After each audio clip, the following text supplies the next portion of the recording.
To add fingerprint into the Samsung Galaxy A57, you will have to start by opening System Settings.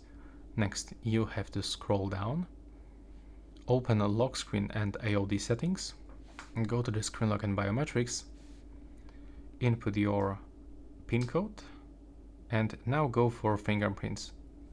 Then click to add a fingerprint, click to register, and how we can add this finger? Well, basically you have to put your finger on the sensor.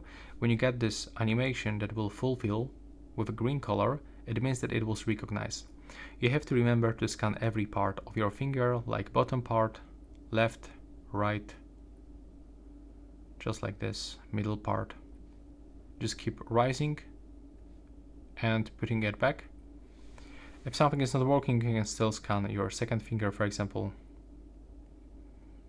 Wait for 100%. And now, as you can see, that's finished. So we can click done, and here you can check each of your finger, but you can also improve accuracy if you want.